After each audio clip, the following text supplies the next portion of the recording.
Sterling હોસ્પિટલે spine સારવારમાં વધારો કર્યો છે, જે સંદર્ભે માહિતી આપવા પત્રકાર પરિષદનું આયોજન કરાયું હતું. ગુજરાતમાં અગ્રણી multi speciality hospital Sterling hospital વડોદરાની કરોડરજ્જુની સર્જરીમાં બહોળા અનુભવ સાથે કરોડરજ્જુ સાથે સંબંધિત વિવિધ સમસ્યાઓની સારવારમાં પથદર્શક પ્રસિદ્ધ ડૉક્ટર ભરત દવે MS ઓર્થો MCH પુલ UK PhD ગુજરાત યુનિવર્સિટીના નેતૃત્વમાં સ્તવ્ય સ્પાઇન હોસ્પિટલની ટીમ દ્વારા સ્પાઇનલ સર્જરી કરોડરજ્જુની સર્જરી માટે કન્સલ્ટેશન સેવાઓ ઉમેરવાની જાહેરાત કરતા ગર્વ અને આનંદ થાય છે.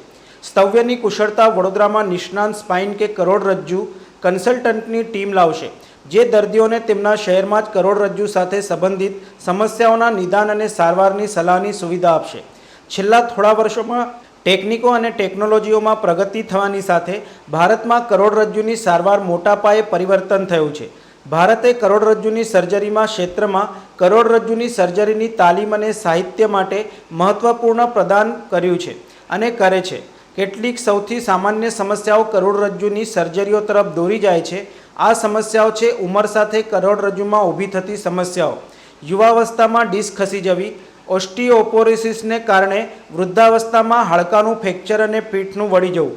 સ્ટર્લિંગ હોસ્પિટલના CEO હરસિમરન સિંઘે કહ્યું હતું કે અમને વડોદરામાં આપણા સમુદાય માટે સ્તવ્ય સ્પાઇન ટીમની કુશળતા લાવવાનો રજૂ કરવાનો રોમાંચક ખુશી છે.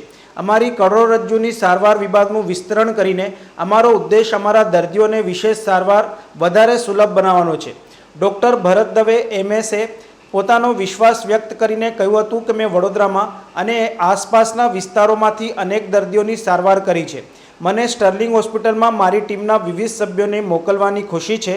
સ્તવ્ય અને સ્ટર્લિંગ સંયુક્તપણે ખભે ખભા મિલાવીને કરોડરજ્જુની સારવારમાં પરિવર્તનનો પવન ફૂંકશે અને બરોડાવાસીઓના જીવનમાં અર્થસભર ફરક લાવશે એવી મને આશા છે. સમુદાયની જરૂરિયાતો પૂર્ણ કરવા અને તેમને વધુ સાથ સહકાર આપવા સ્ટર્લિંગ હોસ્પિટલે રેસકોર્ટ રોડ આઉટપેશન્ટ વિભાગમાં બપોરે 3થી સાંજના 6 વાગ્યા સુધી દર ત્રીજા શનિવારે વિવિધ કન્સલ્ટેશનની સેવા શરૂ કરી છે. સ્પાઇન એ આપણી માથાથી પગના માથાથી થાપા સુધી જે અવયવ છે પાછળ, એને સ્પાઇન કહીએ છીએ. અને એમાં 33 મણકા હોય છે અને એ 33 મણકાની વચ્ચે ગાદી હોય છે અને ગાદીના કારણે આપણા બેન્ડ થઈ શકીએ છીએ અને આગળ પાછળ ઝૂકી શકીએ છીએ અને રોટેશન કરી શકીએ છીએ. અને સ્પાઇનની કાળજી રાખવા માટે અમુક પ્રકારની કસરત કરવી જોઈએ, પણ અમુક ઉંમર પછી અમુક કસરત કરવી ના જ જોઈએ.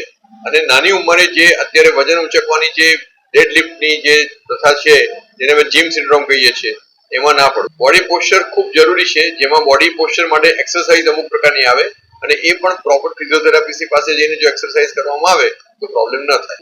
જો આપણે દિવાલને અડીને ઉભા રહેવાની એક જે મેં પદ્ધતિ બતાવી એ મુજબ કરતા થઈ જઈએ તો પ્રોબ્લેમ થાય નહીં અને એનાથી આપણા બોડીના પોસ્ચર સરસ રીતે મેન્ટેન રહે. કમરનો દુખાવો એ બહુ કોમન સિમ્ટમ છે અને પછી પગમાં દુખાવો થવો એ બીજો સિમ્ટમ છે અને મુવમેન્ટ સાથે પેઇન વધવું એ ત્રીજો સિમ્ટમ છે. એટલે આમાંના બધામાં રેડ ફ્લેગ્સ એવા આવે કે જે કરવાથી પેઇન વધતું હોય એ વખતે આપણે એના માટે તપાસ કરવી જોઈએ. યુઝ્યુઅલી પેઇન પોતાની જાતે સેલ્ફ રિપીટિંગ હોય છે અને ધીમે ધીમે પછી જો પેઇન વધતું જાય તો એના માટે આપણે ઇન્વેસ્ટિગેશન કરાવવું જોઈએ અને સારવાર માટે જવું જોઈએ. અને સૌથી પહેલી ગેરમાન્યતા એવી રહી છે કે સ્પાઇન સર્જરી કરાવો એટલે તો દર્દી પેરાલિસિસ અથવા બેડ રેસ્ટમાં આવી જાય છે.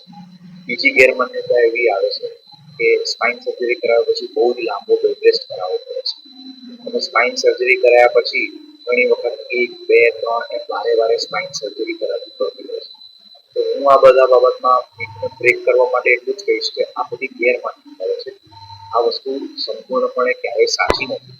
એકચ્યુઅલી સ્પાઇન સર્જરી અથવા કમરના દુખાવાની ટ્રીટમેન્ટનો એમ એવો છે કે દર્દી ઓપરેશન અથવા સારવાર પછી જેમ બને એમ જલ્દી ઊભો થાય, ચાલતો થાય અને પોતાના કાર્યકાળમાં નોર્મલ પાછો થઈ જાય અને પોતાનું કામ કરતો થઈ જાય, એ એનો મેઇન હેતુ રહેલો છે.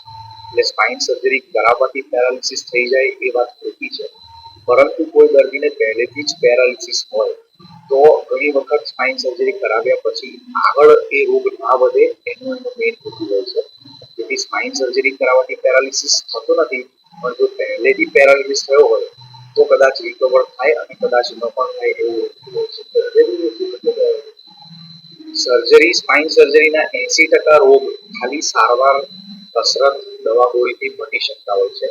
જે રોગ અમુક સમય એટલે કે 1.5 મહિનો 3 મહિનાની સારવાર છતાં પણ ન મટતા હોય અને જો આપણે ઇન્વેસ્ટિગેશન MRI એક્સરેમાં પ્રૂવ કરી શકીએ અને દર્દીના સિમ્ટમ્સ એ મેચ થતા હોય તો એવા 20% લોકોને અથવા એનાથી ઓછા 15 કે 10% લોકોને સર્જરીની જરૂર પડે. એટલે એવા દર્દીઓ એવા બાળકોને એના દર્દીઓ ન કહી શકાય પણ એવા બાળકોને જેમને એકચ્યુઅલી એનું રિક્વાયરમેન્ટ બોડી રિક્વાયરમેન્ટ વધારે છે એવા લોકોને આગળ કાર્ટિલેજ અથવા હાડકાની કોઈ સમસ્યા ન થાય એના માટે અમુક ઓછા વધતા અંશે થોડું કેલ્શિયમ અને વિટામિન ડી ની જરૂર છે.